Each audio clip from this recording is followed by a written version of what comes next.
But I want you to always remember as a principle. I always want you to remember this as a principle for the rest of your life as long as you live. Calling to good and telling people to do what is good has resistance. The resistance comes in different ways, shapes and forms. There's always resistance. There are people who don't want to hear it. The reason is because it involves taking people away from what they're inclined to, what the nafs likes, what you're comfortable with. And because it's already heavy on people, you should not take a harsh and a tough approach. Does that make sense? Accepting it is already tough on people anyways. And so for you, when you tell people to stay away from what is wrong and to tell them to do what is good, it should be taken in the best method and approach. لذلك, my teacher used to say, remember this, that the person you are talking to is not worse than Fir'aun, and you are not better than Musa alayhi salam. And Allah subhanahu wa ta'ala said to Nabillahi Musa, Allah said to him and his brother Harun, اذهبا إلى فرعون إنه طغى فقولا له قولا لينا لعله يتذكر أو يخشى. When you go to Fir'aun, speak to him in a gentle manner. Speak to him in a what? In a gentle manner. Allah knows subhanahu wa ta'ala that Fir'aun was not going to take the message. Allah knew that Fir'aun will not accept this message. He will not adhere to it. But why did Allah tell him to do that? Regardless of whether the person accepts it or not, you should take this approach. You take this approach. On the receiving end, meaning if somebody is telling you what is wrong and they're advising you, it's one of the greatest sign of a true iman of a person is that the person takes it on board.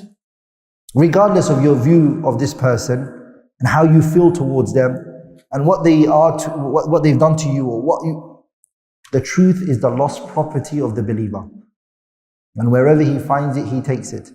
The poet, he said, لا تحقرن الرأي وهو موافق حكم الصواب إذا أتى من ناقصي فالدر وهو أعز شيء يقتنى ما حط قيمته هوان الغائص. The poet, he said, لا تحقرن الرأي. Don't belittle a person's valid opinion. وهو موافق, even though he's in line with what is true. حكم الصواب إذا أتى من ناقصي.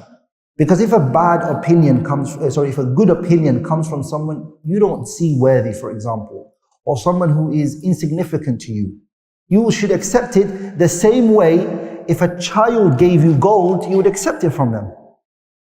Huh? If somebody gave you £1 million, $1 million, and he was your enemy, would you take it from him? Huh?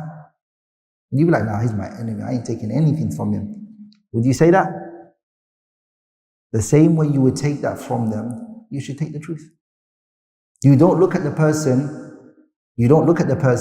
when it's something that's valuable to you, right? لذلك Allah did this. Allah said in the Quran about Bilqis, right? إن الملوك إذا دخلوا قرية أفسدوها وجعلوا أعزة أهلها أذلة. What did Allah say? وكذلك يفعلون. Allah agreed with what she said. She was not a Muslim. She said a statement of truth. بغض النظر of what her belief is, she said the truth. It's taken. وكذلك يفعلون. So this is something important. I came across a benefit recently, a statement that's very remarkable to me, which is when we stopped prohibiting the evil, the people of evil prohibited us from doing good. When we stayed off, we left prohibiting the evil, the people of evil prohibited us from doing what is good. Remember to stop the evil, but do it in a gentle manner.